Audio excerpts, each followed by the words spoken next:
ராமேஸ்வரம் கடல் பகுதியில் எல்லை தாண்டி வரும் மீனவர்களை கைது செய்யும் போது வன்முறை மற்றும் உயிரிழப்பு ஏற்படாமல் நடவடிக்கை எடுக்க இந்தியா இலங்கை இடையே உடன்பாடு ஏற்பட்டுள்ளது.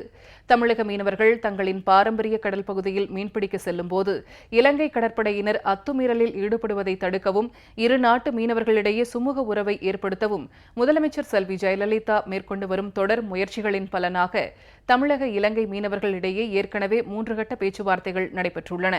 இதன் தொடர்ச்சியாக இப்பிரச்சினைக்கு முழுமையான தீர்வு காணும் வகையில் டெல்லியில் கடந்த 2ஆம் தேதி 4வது கட்ட பேச்சுவார்த்தை நடைபெற்றது. இதில் தமிழர்களின் பாரம்பரிய மீன்பிடி தொழிலை எவ்வித இடையூறும் இல்லாமல் மேற்கொள்ளுதல், தமிழக மீனவர்கள் மீதான இலங்கை கடற்படையினரின் தாக்குதல் மற்றும் படகுகள், மீன்பிடி உபகரணங்கள் பறிமுதல் உள்ளிட்ட நடவடிக்கைகளுக்கு முற்றுப்புள்ளி வைத்தல் என்பன உட்பட பல்வேறு அம்சங்கள் அடங்கிய கோரிக்கைகள் தமிழக அரசின் சார்பில் வலியுறுத்தப்பட்டன. இதனைத் தொடர்ந்து இந்திய இலங்கை வெளியுறவு மற்றும் வேளாண் துறை அமைச்சர்கள் பங்கேற்ற ஆலோசனைக் கூட்டம் டெல்லியில் நடைபெற்றது.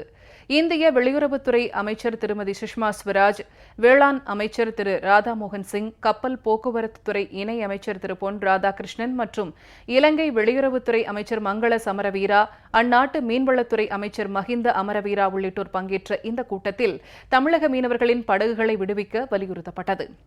தமிழக மீனவர்களின் பிரச்சினைக்கு நிரந்தர தீர்வு காண நடவடிக்கை எடுக்கும் வகையில் ஒரு கூட்டு நடவடிக்கை குழு அமைக்கப்பட்டுள்ளது. இந்த குழு அடுத்த மாதம் கூடி ஆலோசனை நடத்தவுள்ளது. தொடர்ந்து 3 மாதங்களுக்கு ஒருமுறை இந்த குழு கூடி ஆலோசனை நடத்தும். இதனைத் தொடர்ந்து இரு நாட்டு மீன்வளத்துறை அமைச்சர்கள் மட்டத்திலும் 6 மாதங்களுக்கு ஒருமுறை தொடர்ந்து பேச்சுவார்த்தை நடைபெறும் என இந்த கூட்டத்தில் முடிவு செய்யப்பட்டுள்ளது. கூட்டு நடவடிக்கை குழு கூட்டத்தில் இருமடி வலை பயன்படுத்துவதை விரைந்து ஒழிப்பது, சிறைப்பிடிக்கப்படும் மீனவர்களை விடுவிப்பதற்கான விதிமுறைகளை உருவாக்குவது, பிடித்து வைக்கப்பட்டுள்ள தமிழக மீனவர்களின் படகுகளை விடுவிப்பது உள்ளிட்ட பிரச்சினைகள் குறித்து ஆலோசித்து முடிவு செய்யப்படும் என தெரிவிக்கப்பட்டுள்ளது. எல்லை தாண்டி வரும் மீனவர்களை கைது செய்யும் போது வன்முறை இல்லாமலும் உயிரிழப்பு இல்லாமலும் நடவடிக்கை எடுக்க இரு தரப்பும் ஒப்புக்கொண்டுள்ளன.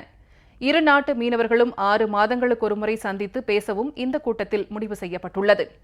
கூட்டம் முடிந்த பின் செய்தியாளர்களிடம் பேசிய மத்திய அமைச்சர் திரு பொன் ராதாகிருஷ்ணன், தமிழக மீனவர்கள் பிரச்சினைக்கு வித்திட்டது திமுகவும் காங்கிரஸ் கட்சியும் தான் என குற்றம் சாட்டினார். இந்திய தமிழ் மீனவர்களுடைய நீண்ட நாள் பிரச்சினைக்கு முழுமையான நிரந்தரமான தீர்வை நோக்கி இன்றைய அமர்வு நடைபெற்றிருக்கிறது. இந்த பிரச்சினை சம்பந்தமாக தொடர்ந்து பேசுவதற்காக ஜாயிண்ட் ஒர்க்கிங் குரூப் அமர்த்தியிருக்கின்றார்கள். அதனுடைய முதல் அமர்வு அடுத்த மாதமே நடைபெறும்.